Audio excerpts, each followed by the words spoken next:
start with an opening statement from Coach, and then we'll go to questions. A couple things. One, first of all, I just want to thank God for this opportunity, man.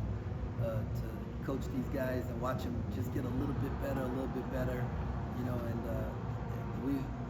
to stay the course and not try to be concerned about what other people are saying and how, at what rate we need to improve. I feel like our guys are doing a great job of growing together and getting a little bit better every single day. Second thing is, like, you know, last night we lost Louis Carnesecca, and I didn't know him personally, but it's when I fell in love with basketball.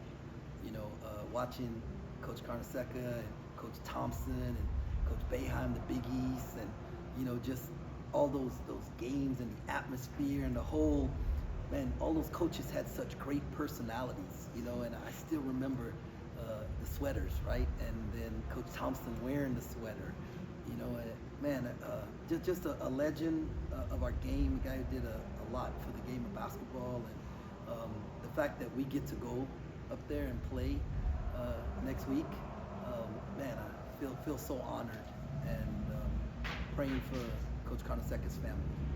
So thank you. I'll take questions. Obviously, this opponent was overmatched here, but what do you take out of this?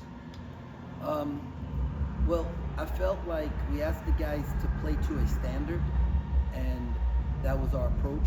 I thought the guys took that approach. We wanted to be the team with the most energy and passion, and I thought we did that. And then, you know, we knew that we would get shots up, and some teams that played against them have, like, settled for threes and allowed them to hang around. And I told the guys in shoot-around today that, guys, we're going to put up 35 threes, and we're going to make 15 of them. And the 20 that we miss, we're going to get 10 of those offensive rebounds. And they actually did better than I thought, you know, 21 or 40, and we got the, you know, 10 offensive rebounds. So, you know, I felt like the guys executed what we wanted to execute. How good was it to see George turn that on like that?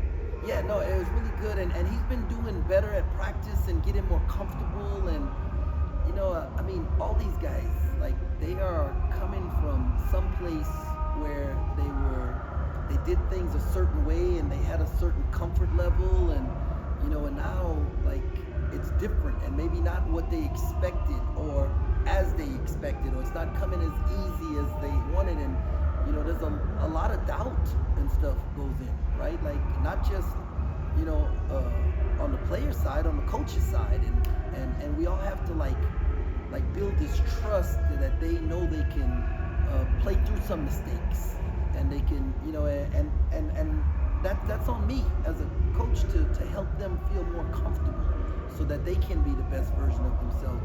But him and Doug and, you know, and David Castillo, you know, just to see those guys, you know, as they're growing and they're learning and they're feeling more comfortable, that's a joy to see. And you mentioned David. What is his upside? How good can this young man be?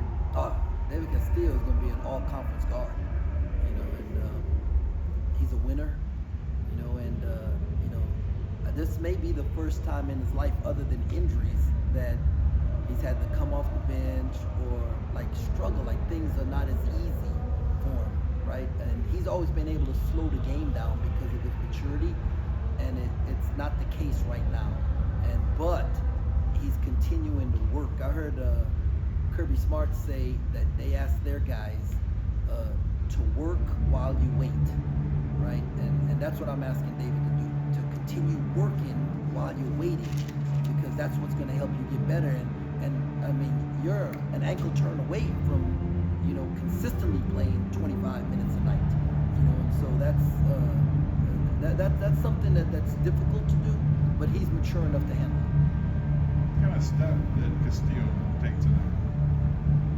Well, I think that, you know, because of the nature of practice and how long we've been going and weights and everything else we've been doing, he probably wasn't spending enough of his individual time in the gym, getting up as many shots, and therefore he wasn't as confident. And so I challenged him, you know, to spend more time in the gym, make 300 to 500 every day, You know, not what you're doing. It's not enough to make 50 shots before practice or 50 after. We need 300 to 500 every day. And I think he looked like a young man who the last couple of days has made, 300 to 500 shots. This was the first time I've been able to talk to him. He seems like a great guy. Take me back to that time when he decides to sign with Kansas State. And what's going on in your mind at that time? Oh, it was unbelievable, right? Like unexpected, right? We thought we were in good shape with him, and we went down to Oklahoma and to meet with his family and him, and he was playing in some event, or maybe it was something that was going on where we didn't get to meet him at his house. So we met at a hotel in a conference room, and I'm talking like I probably went on for like 20 minutes, right? Just why, where the play, and this, that, and the other. And then he looks at me like and he goes, "Coach, you done?" And I said, "Yeah." And he said, "Well, I'm coming." And I mean, we must have fell out our chairs. We was up running around the room. It was just unbelievable, And so, man, so glad. I got goosebumps right now thinking about that because, how exciting it was and unexpected. That he knew this is where he wanted to be, and so blessed to have him. Yeah, so many big nights across the board. Score 120 with still Coleman just scoring 2 points. Is he pressing a little bit, when he's shooting the ball in front of the home fans? Is there anything into that? No, I mean, guys, come off a career high at K-State, right, last game, and then come into a game like this and see that his teammates are rolling and doesn't flinch and still delivers passes, 4 assists, 1 turnover, 3 steals, 4 rebounds, and is not upset that he's not getting up shots. Like, people want every guy to be a Superman every night, and tonight wasn't. He's like, my teammates are rolling, and he was actually calling the stuff that would allow him to be a facilitator rather than a scorer. And so this is not an off night. Coleman did what we needed to do to win because he's a winner. And he cares about winning, and he loves his teammates. With David recruiting, the fact that Clint Stewart was his coach, did that help at all as far as his experience here? Man, I sure hope so.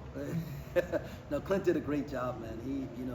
Clint's experience here was special, and I'm sure he shared that with David. David's sister was a student here, but it was for a semester. That was when COVID had hit, and so he was familiar with this place and the feel of it. And I think he liked our staff, but I think he loves K-State and was planning to come here regardless, because he just loved the feel that he got when he was here. And you'd said in preseason that he wasn't your typical freshman. Was this kind of today what you'd been seeing? Yeah, we've seen days like this in practice. So yeah, his maturity level, his approach, is a little bit different than the average freshman. Also, Ugo and Babe Fall didn't play.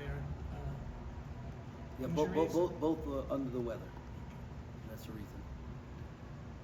You mentioned some stats earlier, but is there one in particular that was your most favorite other than 120? No, we at halftime they were leading 7-4 or 3 or whatever offensive rebounds, and we said, okay, what's going to be our standard at halftime? And they said we're not going to let them get more than 11, so 4 offensive rebounds, and we held them to 4 offensive rebounds in the second half. So. Anything else for Coach? Okay. Hey, thanks a lot. Go Cats. Appreciate the